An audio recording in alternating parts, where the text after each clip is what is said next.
by Simon Bridges' office to NZTA, it is quite clear he was getting advice at a time of an election, the Northland by-election, clearly for the purposes of that by-election, because it all concerned the bridges in Northland and 10 bridges in Northland. The last request he made was the 6th of March. He makes the announcement on the 9th of March. He has breached the Cabinet Manual's requirement that requests for advice from government departments not be made at a time of an election or relating to an election. He's breached the Cabinet Manual. So what should happen next? Well, the Prime Minister has to take action. Who knows what the Prime Minister's standards are in public office these days? I've given up trying to guess. But there's no question that Simon Bridges has acted improperly as a minister. He's acted below the standards required of the Cabinet Manual, and it's a matter now for the Prime Minister to demonstrate to New Zealand that he actually has some standards. So will Labour complain to the, because it's the Privileges Committee, isn't it? It would be the normal course of that. I'm not sure breaches of the Cabinet Manual are a matter for the Privileges Committee. Ultimately, the ultimate sanction is for the Prime Minister to impose on a recalcitrant minister. It's a matter for Cabinet and the Prime Minister. Let's see what happens. But I'm not holding my breath. In this case, I mean, the reason is, isn't it, to not give an unfair advantage. In the end, did the Bridges pledge give an unfair advantage to Mark Osborne? Well, the Cabinet Manual doesn't talk about whether or not there is an advantage. The Cabinet Manual says at the time of an election, you don't go to the government departments for advice on matters relating to the election, because that would give the incumbent party a hell of an advantage. That's why the rule is there in the Cabinet Manual. The fact that it completely blew up in the government's face because they misjudged Northlanders and where they were at is immaterial. A Cabinet Minister, Simon Bridges, sought advice from a government department at the time of an election in relation to a pledge they were making in that election. He's breached the Cabinet Manual. The Prime Minister, if he has any standards at all, has to take action against Simon Bridges. Would you sack a minister for breaching the Cabinet Manual? There are some breaches of the Cabinet Manual that would warrant having the warrant removed, and there are some that aren't. In my view, that rule about not going to government departments for advice at the time of an election is there so that the incumbent party of government doesn't have an undue advantage, and breaching it is a serious matter. If I were the Prime Minister, I would be removing Simon Bridges' warrants. So that's a sackable offence to you, seeking advice from government departments during the period? To get an advantage for the purposes of an election is, that's a gross breach. New Zealanders want Cabinet Ministers and government to be acting fairly and properly. That's why we have a Cabinet Manual, that's why we have rules. That's a serious breach in my view, and he should have his warrants removed. And not just his transport warrants, all of them. Why all of them? There's some breaching.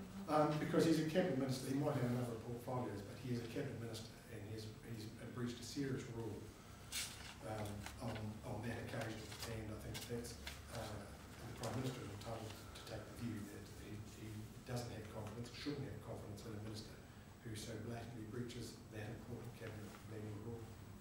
Just more on schools and the secondary schools that the government's doing, say it's just business as usual as the government's doing.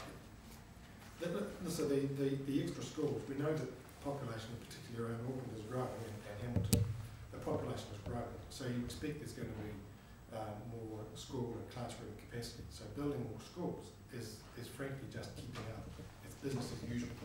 This is not about adding something that's going to lift the success of children or lift the success of the economy. This is a government doing what it should do in its education responsibilities, and making sure that there are enough schools and enough places in schools to meet today's and the foreseeable future's demand.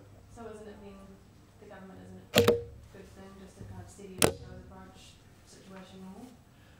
Well, it's a good that the government is doing what it should do, at least in there. It's a great cause for concern. But it's not a reason for celebrating in the streets that, hallelujah, we've got some schools, because the government's keeping up with the needs for families and for children. This is not something to cry from the rooftops about, because it's nothing new or innovative, or it's going to add to our social economic growth. Just looking at the Prime Minister's saying that there isn't a housing crisis in Auckland, yet the latest ANZ figures show that house prices have gone up over $1,000 a day in March. Have you seen the latest figures? The figure I've seen is around about $1,700 per week. $700 a week. Yeah, I think the latest figures for March were Even more. yeah, 40,000. Whereas, when the price is going up that much, when they are escalating that much in one area, that is a crisis, because that's shutting people out of the opportunity to buy a home. Shutting people out of the opportunity to buy their first home, but actually shutting a whole heap of other people out. And particularly if they, if they've got work in areas, in those expensive areas, jobs like school teachers, nurses, others on sort of mid-level incomes, those people have got no hope at all of buying a house and getting accommodation in those sorts of areas. There is a crisis. There's a crisis of affordable housing in Auckland, actually in other places in New Zealand as well. So I disagree with it. So do you think maybe then Labor does need to work in a sort of cross-party way, as the Deputy suggested? Well, we've already offered to work with the government last year and since on RMA reforms that will accelerate house building. That has been summarily dismissed by the Housing Minister and other ministers in the government. We've put up a number of proposals. I don't know what more there is that we can do. The solutions are out there. What you need is a government with the will to actually do something. That's not this government. With Campbell Live's continuation in question, do you think it's time for New Zealand On Air to review its position on funding news? I think what's clear is that we do need good, strong, robust current affairs and news programs across all media actually, and to the extent that that is under threat, then we're going to have to find a solution to that, and New Zealand On Air is one potential solution to use its funding to ensure that that sort of programming is available, whether it's in private channels or publicly owned channels.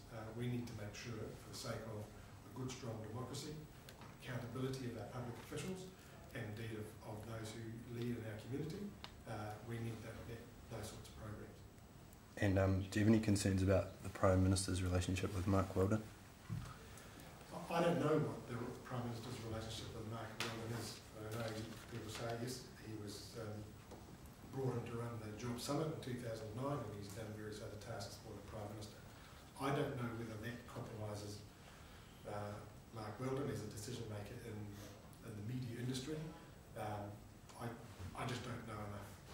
The reality is decisions are being made about news and current affairs programs, certainly in one TV broadcaster, no doubt in others as well. What's important for New Zealand and for our democracy is that we have current affairs and news programs that inform the public and properly call public officials and those with power and